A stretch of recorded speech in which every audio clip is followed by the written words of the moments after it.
Hey guys, Kinsey here, and I am here at the Portland Retro Gaming Expo 2017. This year is really cool because they're celebrating the 40th anniversary of Atari. So there's a ton of awesome Atari panels lined up. A whole bunch of the museum is kind of dedicated to Atari. We'll take a look at that later. But it's pretty awesome that they're doing that. All the badges are all, like Atari cover. It's amazing. But I'm super excited to be here. This year's actually going to be really busy for me. I'm working at the Another Castle booth, selling some of my doubles and extras and things like that. But I'm also on 2 panels this year. So I'm on the Metal Jesus Rocks mega panel, of course, and it's just going to be a blast. We're going to play a game. It's going to be great. And then I'm also on another panel, which is a subject really close to my heart, and that is Taking Back the Comment Section. It's a discussion on gender and harassment. So I'm on that panel with some awesome ladies, so I'm really excited. But it also makes for a very busy con. So hopefully I get some time to shop. And what you guys want to see and what I want to see is the show floor. So let's go take a look.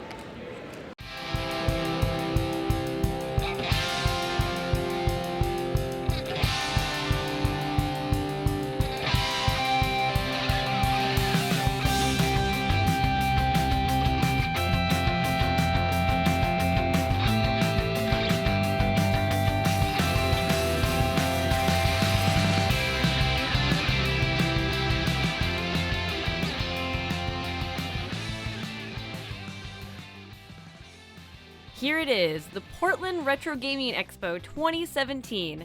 This convention is definitely my favorite by far for the whole year.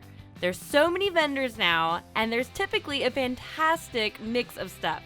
Earlier games like Atari and vintage computer stuff, and more recent system and games, and of course, imports, which I've been super collecting lately. And there's also, of course, a wonderful local artist and way more. There's so much here. So much shopping. And this is also one of my favorite shows because this is one that pretty much all of my friends and fellow YouTubers go to. So there's always people to talk and laugh with. And of course, grab a beer because, well, it's Portland, so duh. This year I tried to do way more bargain hunting, and which is great because I didn't have a ton of money, so I was looking for the vendors blowing stuff out. I did a lot of the oh, that box is on the floor, it might be cheaper. Which is a great way to just get commons and things like that, and that's kind of what I did, and I had so much fun. And of course I bought these sweet Pac-Man pillows. They're actually on my couch right now. They are absolutely amazing and 100% do not regret. And I was supporting a local artist. Win-win. And of course, this year they brought back the museum. It's so awesome. And I believe this year it was put on by the Video Game History Foundation, which is so cool. And they had a whole Atari set, including a bunch of homebrews and things like that. Because they were celebrating the Atari 40th anniversary, so, I mean, that's pretty sweet. So there's so much cool, rad, rare stuff that, I would never get a chance to see this in person. And there was little cards with the history behind it. And there was some really interesting stuff, and I had such a good time looking through all of this. And of course, Mystique is here, so they have the adult games, which are always fun to look at, because it's the beat 'em and eat 'ems of the world, and, they're super expensive, and I don't get to see them very often, so also awesome. And there was just so much good stuff to see and so much history.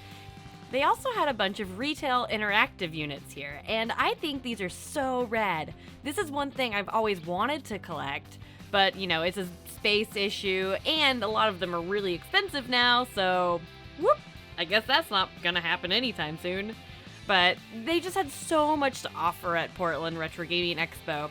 And they also had, of course, the RetroCade, which is a great big arcade that was open late. Well, I just got back from the Portland Retro Gaming Expo, and I had so much fun. My panels went fantastic. I was, of course, on the Metal Jesus Rocks mega panel, as well as taking back the comment section with some amazing ladies. It was such a great experience. And, of course, I bought a lot of stuff. So, let's just dive right into some pickups. To start with, I got Shining Force on the Game Gear. I did not have this one. It's one of the, I don't want to say more expensive Game Gear games, because there's like some that are like way more expensive. This is one of the mid-range ones, of the more expensive of the ones that I have. So it was nice to find it, and for super cheap. And then next is another game I've been looking for a while, but it's always so expensive, and I did not want to pay that. And that is Galactic Pinball on the Virtual Boy. This game is a lot of fun, and I've been looking for it forever, and it came with the manual. But, like, it's always way too expensive for a pinball game, and I found it for cheap. So I'm really excited to add this to my collection, because I've been kind of, like, wanting to expand my Virtual Boy stuff for a while now, and this was one that was on my list, so whoop. And then I also picked up a bunch, 3 Atari games. Some of them I didn't have, some of them, I've been looking for the Activision games, so I can make my Activision 70s rainbow of my dreams. So I got a couple of those. So I got River Raid, and I got Kaboom. Even though these were a little bit kind of in rough shape, but they were so cheap. These ones I got, like, the show floor was like about to close, and they were just like, sales everywhere, and I was like, oh god, I'm gonna buy it all. So I got River Raid, Kaboom, and of course Yara's Revenge, because I could not believe I didn't have this. So I picked this up as well too. They were all like $1 or less, so pretty awesome. And my next pickup is kind of funny, but I hemmed and hawed about this the whole expo. And it was the Nintendo Age booth that was right next to me had these. And I was, oh man, I eyed them the whole time. But it's Strip Poker for the Amiga. And, well, so I got 3 of them. 2 of them are for the Amiga. So I made sure to get the data disc for 1, and then Strip Poker 3, A Sizzling Game of Chance. I love bad porn games. And actually, you probably saw just a second ago, but in the museum, they had a whole, like, Mystique section, and I love that shit. So 2 of them were for the Amiga, but 1 of them's for the Atari computer. And this one is kind of different, because this one's got men, and most of these don't have men, like Strip Poker or any of those. It's always women. So I was kind of intrigued by that. So yeah, it says on the back, it always says, like, who's in it. So, like, data disc number 1 is Candy and Marlena, but data disc number 2 is David and Tony. That just, like, doesn't happen. So I was intrigued, so I bought them. They're probably gonna be real bad, especially since they just use the same girl on every cover, they made the dress a different color. It's quality. I'm sure it's quality. But he originally had these priced at $50 each, and I was like, man, I can't do it. $150 for Strip Poker? I don't think I can do it. And then I think he just wanted to get rid of them, because at the very end of the show, I was packing up my booth, he was packing up his booth. He comes over and he was like, you've been looking at these the whole show. He's like, $30 for all 3, so I never have to see them again. And I was like, deal.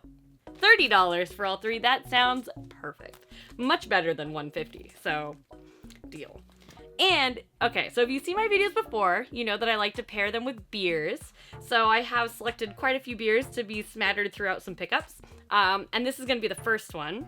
And when I was in Portland, me and John Riggs of Rigged Games, and Ian of the CUP podcast, and then, of course, Norm from Gaming Historian, we all did a big beer trade, and it was awesome. We all met, and we brought beers from where we're from, and we got to try them, and it was so much fun, and I got to bring some home. So this is a pick from Ian, and this is from Acoustic Ales Brewing Experiment, and this, I love this name. This is Bad Religion, and I love Bad Religion, so I'm already like, all right, this better be awesome. And it's a rye IPA from San Diego, California. I'd like the bottle. It's like, does your beer make noise? Yeah, it does. And then, let me see. Facts, where are you? It is 6.5% alcohol by volume. I don't think this has any sometimes bottles has a lot of information. Like, it has, like, IBUs. They have to have ABV. But sometimes they tell you the kind of hops they use and things like that. This one does not, but it's pretty awesome. So why don't we just find out? Smells good. I don't get a lot of the rye in the aroma, but I definitely get a little bit of hops.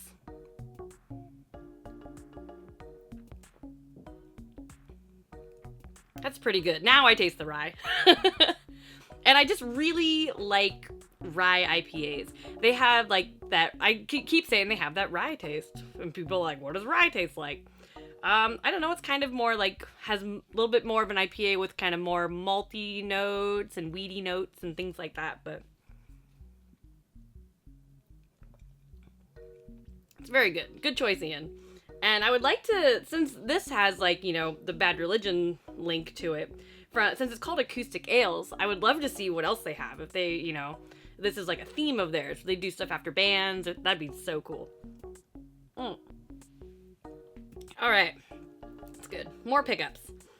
All right. My next pick, well, I guess not all of them. Most of these are like super bargain bin. It was also at the end of the day. That's what I like doing at expos. If I'm not looking for anything like very specific, I like going at the end when people are like, I don't want to take this shit home. It's so cheap. It's so cheap. And that way you can get a lot of commons, or in this case, ridiculous games that you wouldn't want to pay retail for or anything like that. So, to start with the craziest, I got the Spice Girls game. It's an interactive music experience. God, it's gotta be bad. And they look like Bratz dolls on the back, and we'll see. When I was, like 10, I loved the Spice Girls. I wanted to be Ginger Spice so bad. So when I saw this and it was like $1, I was like, yep, I'm gonna buy that. And then I also got Kiss Pinball. I have like the Psycho Circus game, and I have a couple of the other ones, but I did not have Kiss Pinball. I don't know if it's good, but I really like virtual pinball games, and I like Kiss, so I figured, why not? It was also super cheap. Next up, I have Oddworld, and I do have this, but I don't think I have this variant, so the greatest hits version. I don't have it, and since it was in the same bargain bin, I was like, oh, yeah, I'll pick it up. And they're all complete, and they're all in really nice shape, so that helps. And I also got Chorokyu. It's kind of a, like, cartoony racing game, but it's Atlas. It's not supposed to be very good, but it's so cute, and it's Atlas, and it was also in the bargain bin, so I picked it up, and I didn't have it, so, I mean, look how cute it is. Burn rubber, baby. Yeah. They're tough. And they do call it the Chorokyu experience. I'm sure it's an experience. But I think it's like a racing game, and it has RPG elements to it. So even if it's bad, it's got to at least be entertaining. And next up, I have, this was not really in the bargain bin, but I got a good deal on it. This is Mansion of the Hidden Souls. I had to grab it, number one, because I like the cover. It's like bad but good. I don't know, I just really like it. But it's like a horror mystery point-and-click adventure game. And it wasn't received terribly bad. And I really like point-and-click adventure games. And I really like horror games. So I thought, why not? I think this is the last thing I bought at the show. I saw it when someone was packing up. And I was just like, ooh. And of course, they're packing up. So they're like, how about 12? And I'm like, oh, okay. I don't remember if that's right. It might be right. It was somewhere between 10 and 20, I think. But I was pretty excited to get it. And next up, I have another beer. And this one is one of John Riggs's picks. So this is probably from over in Yakima, I would assume, or somewhere close to that. But I can't find it. But this is from Orlison Brewing Company, which I've had before. And I do like their stuff. But I've never had this one. It's called Orangelicious. It's 5.3 ABV. It's got this sweet guy doing some tricks with a creamsicle. I mean, that is skills. But this is a golden ale brewed with vanilla bean and orange peel. So, very creamsicle-y flavored. it smells like vanilla. So, like creamsicle. Actually, it smells like, do you remember those orange and vanilla swirly things that were probably not real ice cream that came with the wooden spoon? That's what it smells like. That's what it smells like. And it kind of tastes like that too. It's actually, it's actually pretty good. It's has a really nice like creamy quality to it. I wouldn't be surprised if this was brewed with lactose, but I doubt it, because if it is, I think they would have to put it on the can.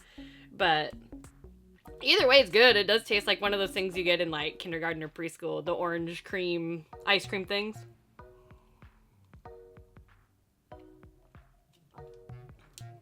It's good. And I really like beers that have like weird flavors. Like, I know that a really good IPA is really good, or a really good red ale, or a really good pale, or whatever. All these like standard kind of flavors. But when you add something weird to a beer, that's like right up my alley. Like, you know, orange peel or raspberries or whatever, you know.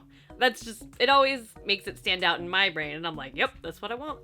So I've been really into sours lately, and actually the beers that Norm brought, the gaming historian, his were all sours by Boulevard Brewing, and they were so good. Like, he brought like Love Child No. 6 and things like that. So if you can get that, look that up. It's good. All right. And next, I have some like newer stuff. Well, I guess it's not all new. Well, you'll see. So the Sanshi was there, and they make a lot of the like Dragon Age merch and like Five Nights at Freddy's. Like, they make a lot of that stuff. They're at all the PAXs and things like that. But they're also local around to the Pacific Northwest. So they were there, and I got the last nug that I need. This is the Emerald Graves plush nug. Well, obviously it's plush. I literally just read the tag, but he squeaks if I can find. But this is like the brownish guy. He is the last one I needed. There's also the golden nug, and there's also the standard pink nug. So now I have all of them. Nugs are, of course, from the Dragon Age series, and they are adorable. And actually, I was excited. One of the ladies on my panel, Anna, I hadn't met her in person before, and one of the first things she said to me is, she's like, yeah, I already bought the last nug I need for my set. And I was just like, I did too. And it's like instant bond after that. So nugs bring people together. And then also from Sanshi, I bought the Dragon Age Inquisition tarot card coaster set. And this like just came out. And this is one item I've been waiting for forever, because they have like the Persona coasters and but the tarot card art in Inquisition is so beautiful. And I was just waiting for them to release it somehow. I think they have a couple like posters and things like that, but that's only like one at a time. I wanted like some sort of set of them. So to finally get these out is so exciting. I'm way more excited than I need to be. And I have way more coasters than I would ever need. So I don't really need these, but I need them like real bad. And I'm really excited that I got them. And okay, so next up is actually a gift that I got. And this is from Jared and Aaron, so thank you very much. They came by the booth, and they had heard that I have a Neo Geo MVS, and that I've been talking about it a lot, and that, but I don't have a lot of games for it, because I really just have a multi-cart, because I don't want to go down the rabbit hole of being a MVS collector, because it is so expensive. But they got me Metal Slug 3, and it's so awesome. I will definitely be using this, and I'm really excited to have a little bit more Neo Geo games in my collection. So thank you very, very much. And I also got some jewelry. So I picked up, I think it's called Pixelosis? Oh god, now I don't remember. I'll be sure to put it in the video description as well. But I got these awesome necklaces, so they're all like beaded, and I got the ocarina one and the heart one, and then actually the one I'm wearing, the dragon eye, I also got from her. So it's awesome. Every single year I buy some jewelry from her. She does awesome stuff. And I also got this awesome book by Brett Weiss, and it's the 100 Greatest Console Video Games, 1977 to 1987. And this book is awesome. He did such a great job. It's a really well done, in-depth look at the 100 greatest games in that time frame. So it's awesome. I would definitely check it out. It's really well done. And then lastly, I have another beer. And this one was actually dropped off at my booth by a fan, which was awesome, and it was cold. It was great. But this is the Aslan Beer Special Drops. And I like this can. I just like how simple it is. And so it's by Aslan Beer Company. And that is in, Virginia. And so this was given to me by Chris, so thank you very, very much. I don't know if I've ever had beer delivered to me at 9:30 in the morning or whenever it was, but it was perfect. It was so awesome. Thank you so much. And this is a double IPA, 8.3% alcohol, so let's give it a taste.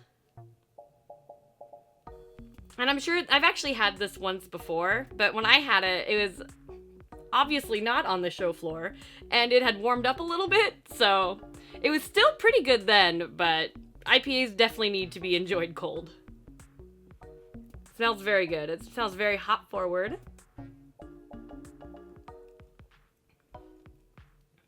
It's very good. It's very juicy. As you can tell by the color, it's more of a kind of more East Coast New England style IPA, and it has that kind of just citrusy, juicy explosion. It's very, very good.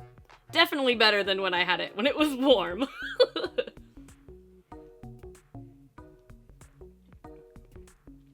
It's delicious. And it's so weird, the differences between IPAs just by region. And what's crazy is that in the last year or so, the Pacific Northwest has seen a lot of breweries doing East Coast IPAs or hazy IPAs or things like that. It's like a thing over here now to just be yeah, ooh, we got East Coast IPAs. So it's pretty cool that they're wandering over here. So I wonder if some Pacific Northwest, very clear, crisp, hop forward ones are finding their way over there. We'll see. But that's very good. Thank you again, Chris. That was wonderful. And so those are my pickups from the Portland Retro Gaming Expo. I didn't get a ton. I didn't have a ton of money while I was there. So I got what I could, and I think I still came back with pretty good, Spice Girls. Pretty good to pretty funny stuff. So you can find me on the internet at KinsZilla, KinsZilla, on Instagram, Facebook, and Twitter. And thank you so much for watching, and thanks for subscribing. Cheers.